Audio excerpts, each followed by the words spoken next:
Master minds commerce చదవాలనుకునే 10th inter విద్యార్థుల తొలి ఎంపిక. తమిళనాడులో టీవీకే అధినేత విజయ్ నివాసం వద్ద పూర్తిగా సందడి వాతావరణం నెలకొంది. అదే సమయంలో త్రిష బర్త్డే ఈరోజు తిరుమల శ్రీవారిని దర్శించుకున్న తర్వాత త్రిష నేరుగా విజయ్ నివాసానికి చేరుకున్నారు. మా ప్రతినిధి లోకేష్ విజయ్ నివాసం వద్ద ఉన్నారు. మరిన్ని అప్డేట్స్ తెలుసుకుందాం. లోకేష్, ఏంటి ప్రజెంట్ ఉన్నటువంటి అప్డేట్స్ ఏంటి మీ దగ్గర? విజయ్ నివాసం వద్ద ఎలాంటి వాతావరణం కనిపిస్తోంది?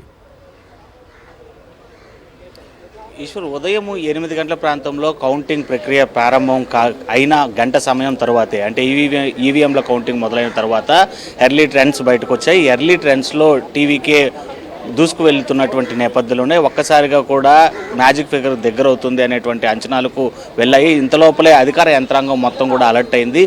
వెంటనే కూడా విజయ్ నివాసం వద్ద పూర్తి స్థాయిలో పటిష్టమైనటువంటి భద్రతా ఏర్పాట్లను అమర్చారు.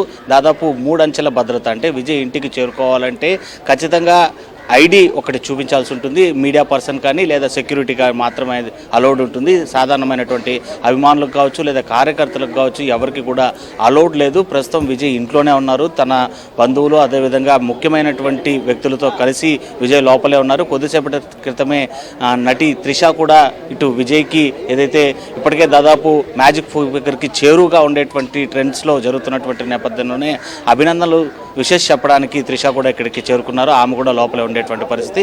ఇవాళ ఉదయం త్రిష సైతం తిరుమలకు వెళ్ళి శ్రీవారిని ప్రత్యేకమైనటువంటి ప్రార్థనలు చేశారు. ఆమె విజయ్తో పాటు ఆయన పార్టీ పూర్తిగా కూడా అధికారం చేపట్టాలని చెప్పి కూడా ఆమె ప్రార్థనలు చేసినట్లు మీడియాకు తెలపడం జరిగింది. అదేవిధంగా తిరుమల నుంచి నేరుగా ప్రయాణమయ్యి ఇక్కడికే విజయ్ని చూడడానికే రావడం జరిగింది. విజయ్తో లోపల సమావేశంలో కూడా ఉండేటువంటి పరిస్థితి. అయితే అనూహ్యంగా టీవీకే పార్టీకి సంబంధించినటువంటి ముఖ్య నేతలు టీవీకే పార్టీకి సంబంధించినటువంటి ముఖ్య నేతలు విజయ్ని కలిశారా? ఏవైనా సమాలోచనలు జరుపుతున్నారా? ఎందుకంటే సొంతంగా అధికారంలోకి రావడానికి కాస్త అటు ఇటుగా ఉన్న సందర్భంలో అక్కడ ఎలాంటి చర్చలు జరుగుతున్నాయి? అంటే యాక్చువల్లీ తను ఏదైతే తాను పూర్తి విశ్వాసంతో ఉన్నటువంటి విజయ్ ఖచ్చితంగా తాను మ్యాజిక్ ఫిగర్ దాటి ప్రభుత్వము చేపడతాను అని చెప్పి కూడా చాలా పక్కాగా నిర్ణయించుకున్నారు ఆయన. దీంతోనే భాగంగా నిన్నటి దినానే ఆయన ఒక రిసార్ట్లో తమ పార్టీకి సంబంధించినటువంటి అభ్యర్థులందరితో కూడా ఒక సమావేశం ఏర్పాటు చేసుకున్నారు. రేపు కౌంటింగ్ ప్రక్రియ నేపథ్యంలోనే కౌంటింగ్ పూర్తయిన తర్వాత ప్రతి ఒక్క అభ్యర్థి కూడా తమ నియోజకవర్గాలు తమ అసెంబ్లీ కాన్స్టిట్యున్సీస్లో అక్కడ జరుగుతున్న కౌంటింగ్ కేంద్రాల దగ్గరికి వెళ్ళి డిక్లరేషన్ తీసుకున్న తర్వాత నేరుగా తనను వచ్చి కలవాలి, అది కూడా రిసార్ట్లోనే కలుద్దామని చెప్పి కూడా ఒక దిశానిర్దేశం అయితే కూడా తమ పార్టీకి సంబంధించినటువంటి అభ్యర్థులందరికీ కూడా విజయ్ ఇవ్వడం జరిగింది. అందులో భాగంగానే ప్రస్తుతం అభ్యర్థులందరూ కూడా కౌంటింగ్ కేంద్రాల వద్ద ఉండేటువంటి పరిస్థితి. కేవలం విజయ్తో పాటు కుటుంబ సభ్యులు మరికొంతమంది ముఖ్య నేతలతో పాటు నటి త్రిష మాత్రమే ప్రస్తుతము లోపల ఉన్నారు. అయితే విజయ్ మాత్రము మీరన్నట్టుగా మ్యాజిక్ ఫిగర్కి చేరువుగానే ట్రెండ్స్ నడుస్తుంది.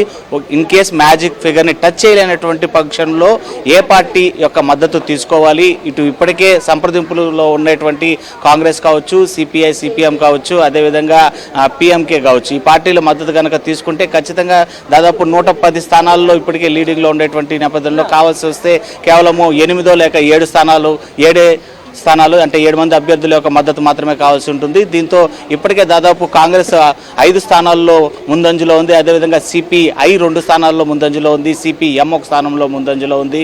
అదేవిధంగా పిఎంకే పార్టీ కూడా దాదాపు 5 స్థానాల్లో ముందంజలో ఉంది. ఎటు తిరిగి కూడా వీటన్నిటికి మనం అనుకున్నటువంటి పిఎంకే పార్టీ కావచ్చు, కాంగ్రెస్ కావచ్చు, సిపిఐ సిపిఎం కావచ్చు, వీటి సంఖ్య చూసుకుంటే కూడా దాదాపు 13 నుంచి 15 వరకు వచ్చే ఛాన్స్ ఉంది. సో ఇక్కడ విజయ్కి కేవలం 110 స్థానాలు చెరువులో ఉండేటువంటి నేపథ్యంలోనే కావాల్సింది కేవలము 8 మంది మద్దతు మాత్రమే కావాల్సి వస్తుంది. కాబట్టి ఈ 4 పార్టీలు అయితే మాత్రం ఇప్పుడు సంప్రదింపుల్లో ఉన్నట్లుగా కూడా తెలుస్తుంది. ఏ పార్టీ యొక్క మద్దతు తీసుకోవాలనేది కూలంకషంగా చర్చించిన తర్వాత అదేవిధంగా తమ పార్టీకి సంబంధించినటువంటి అభ్యర్థులు డిక్లరేషన్ ఫామ్ తీసుకొని నేరుగా తను వచ్చి కలిసిన తర్వాత మ్యాజిక్ ఫిగర్ దాటని పక్షంలో వీటన్నిటిపైన కూడా ఒక నిర్ణయం తీసుకోవడానికైతే మాత్రం ప్రస్తుతం లోపల అనూహ్యమైనటువంటి సమావేశం జరుగుతున్నట్లుగా మనకు విశ్వసనీయ వర్గాల నుంచి వస్తున్నటువంటి సమాచారం. కాంగ్రెస్ నుంచి కానీ ఇతర పార్టీల నుంచి కానీ ఏదైనా ఆఫర్ కానీ లేకపోతే వచ్చి కలవడం కానీ ఇలాంటివి ఏమన్నా ఉన్నాయా? అక్కడ అటువంటి వాతావరణం ఏదైనా కనిపిస్తోందా? అంటే ప్రస్తుతం అయితే మాత్రము మొదటి నుంచి విజయ్తో ఉన్నటువంటి ముఖ్యమైనటువంటి వ్యక్తులు, అదేవిధంగా కుటుంబ సభ్యులు మాత్రమే లోపల ఉన్నారు. వాళ్ళు త్రూ ఫోన్ ద్వారా సంప్రదింపులు జరుగుతున్నట్టుగా తెలుస్తుంది. విజయ్ ఇంటికి మాత్రం ఏ పార్టీకి సంబంధించినటువంటి వ్యక్తులు కావచ్చు లేదా మిగిలిన వాటి అభ్యర్థులు కావచ్చు ఎవరు ఇంతవరకు రానటువంటి పరిస్థితి. కేవలం ముఖ్యమైనటువంటి వ్యక్తులతో మాత్రమే లోపల సమావేశమయ్యి ఫోన్ లైన్ల ద్వారా సంప్రదింపులన్నీ కూడా చేపడుతూ తమతో కలిసి వచ్చేటువంటి పార్టీలు ఏమున్నాయి, అదేవిధంగా తాము కలుపుకొని వెళ్లాల్సినటువంటి పార్టీలు ఏమున్నాయనేటువంటి ఆలోచన చేస్తున్నారు. ఇప్పటికే ఏదైతే అధికార డిఎంకేకి వ్యతిరేకంగా నినాదాలు చేస్తూ కూడా అవినీతిని ఎండగడతానని ఆ అధికార డిఎంకే స్టాలిన్ పైన ఇప్పటికే రుసురుసులు అదేవిధంగా ఆరోపణలు చేసి నేడు మ్యాజిక్ ఫిగర్ వద్దకు చేరువైనటువంటి విజయ్ ఆ పార్టీ వైపు మొగ్గు చూపరు కాబట్టి ఆల్టర్నేటివ్ పార్టీ సిబిఐ అని చెప్పాలి. ఇక బీజేపీ పెద్ద పార్టీకి కాబట్టి ఇటు ఏఐడిఎంకేకి సంబంధించినటువంటి కూటమితో కూడా జతకట్టాల్సిన అవసరం లేకుండానే చిన్నిపాటి పార్టీలతోనే జతకట్టి అనూహ్యంగా ఇటు ముఖ్యమంత్రిగా కావచ్చు అటు ప్రభుత్వాన్ని ఏర్పాటుకు కావచ్చు సమాలోచన చేస్తున్నట్లుగా కూడా తెలుస్తుంది. ఈశ్వర్. రైట్ లోకేష్.